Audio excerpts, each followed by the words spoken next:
Hello, so you want to see the Northern Lights? In this video, I'm going to show you how you can see this instead of this. So before we look at how we can increase our chances of seeing the Northern Lights and even seeing them at their best, firstly, I think it's important to understand and know a little bit more about them. Did you actually know that the lights appear in the north and the south? So the name for the lights in the north is Aurora Borealis, and the name for lights in the south is Aurora Australis. However, it isn't really that viable to see the Aurora Australis in the southern hemisphere, except in some parts of Australia, South Africa and New Zealand, but this is rare and only when it is very strong. The best place to see the lights in the southern hemisphere is Antarctica, and well, that's only really good for the penguins, so. In the northern hemisphere, the lights are predominantly seen in Iceland, Canada, Russia, Alaska and northern Scandinavia. This is because the lights are usually only visible between 60 and 75 degrees north and south of the equator, but most of the activity actually occurs between 66 and 69 degrees either side. This is something called the Aurora Zone. So before I ramble on too much, now I'm going to tell you exactly how you can increase your chances of seeing the Northern Lights and also increase your chances of seeing a better lights display. So first of all, it is very important to understand that a lot of luck is involved because it is a product of nature and it's something which can't be completely predicted. So first tip, remember that luck is a big part of it. However, don't worry, there's some good news. There are actually a few things which you can consider to increase your chances of seeing a picturesque lights display. Okay, so the first factor to consider to see the Northern Lights is the time of year. Now this may seem a bit obvious, but this is actually crucially important. So if you didn't know, in places like Iceland and in the Arctic, they actually have very long daylight hours during the summer.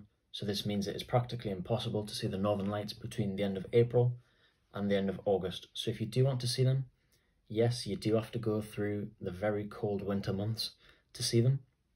So basically between the end of August and April, the winter months are probably better recommended, but you can still see them, say in March or September. But the winter months are advised. Okay, so if you're enjoying this video and you find it interesting, please leave a thumbs up and also click the subscribe button for more cool videos. Now that brings us on to our second factor, darkness. So this links with the first one in the time of year, so of course you can't see the lights during the summer because it's so bright. But this also means that generally you have to stay away from the cities and the towns because of light pollution. So generally, a good bit of advice is try and get away as far as you can from the cities and the towns and the light pollution to be able to see the lights. Okay, so something you might also want to consider is actually the moon. So if there's a full moon and the moon is bright, this may actually reduce the brightness of the lights. But experts say this probably depends on where the moon is and the lights display is in the sky. So if there are opposite ends of the sky, it probably won't interfere much. But again, this is something which you can't really control. But if you want to pay attention to the lunar cycle and go to Iceland specifically when the moon is not going to be visible, this may also be something you want to consider to improve your chances. And for our third factor, strength and intensity of the lights themselves. So now, because the aurora is a product of nature, this is something which can only be vaguely predicted, but it's measured on something called the KP index, which ranges from 0 to 9. So the higher the number is, the higher the intensity of the lights. So this is also something which you can look out for. There is a forecast on a website, which I will leave the link for in the description and here. And this shows you up to 72 hours in advance, the likely KP index, so the likely intensity of the lights. So this can actually be really helpful if you're already in Iceland, in which night to book a tour to go out and see the lights, or if you're driving, on which night to go out and adventure and see them. Also something worth noting is that the sun goes through a cycle around every 11 years in which the intensity and energy released from the sun increases and decreases. There is actually a solar maximum in around 2024 to 2025. So at that point, the frequency and intensity of the lights display should actually be at its highest. Right now, it is about at its weakest. So as we reach that time, the intensity and the frequency of the lights display should only increase. If you want your best chance, then I would advise to go around 2025 or 2024. Okay, so now on to our fourth and final factor, cloud coverage. So this is something which is massively important because obviously if the sky is full of thick cloud, you will not be able to see the lights. So it's important to keep an eye on cloud coverage, how cloudy it will be. So the weather in Iceland, sorry, can be quite unpredictable. So you can use the same website which I spoke about before, which is also down in the description. Again, it shows you a 72-hour forecast of cloud coverage, and it's actually very handy. It shows you a map, so it'll show you spots which aren't cloudy and spots which are cloudy. So generally this can show you which day you want to go. So together with the intensity of the lights and the KP index, which will be in the top right, you can use both of these. So you want to go on a night basically where the KP index is at its highest and the cloud coverage is at its lowest.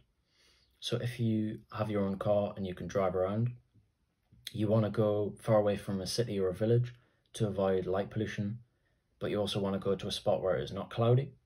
And then again, you want to go on a night where the KP index is at its highest. So looking out for all these things together will give you the best chance to see the Northern Lights. Okay, so just to sum it up nicely, with the main points. So you need to visit between September and March. That's because you need the dark skies. This also means that you have to avoid the light pollution, so generally stay away from the cities and towns. Try and get to remote areas. Thirdly, try and monitor the KP index, so that is what measures the frequency and the intensity of the lights displays. So you can monitor that on the website, so that is another point.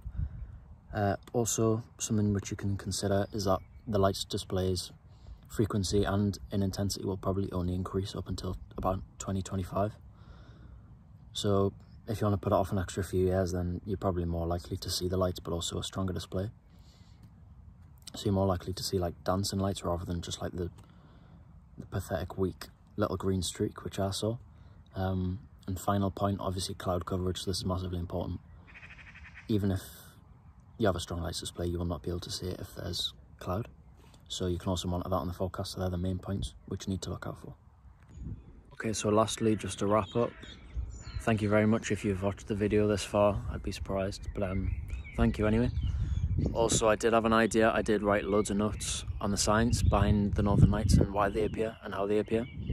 If you'd be interested in that, comment down below. I'll also leave a poll. So if you'd be interested in another video regarding the science behind the lights and an explanation as to why they occur, if you'd be interested in that, leave a comment or respond to the poll. Anyway, thank you for watching, and I hope you're doing alright.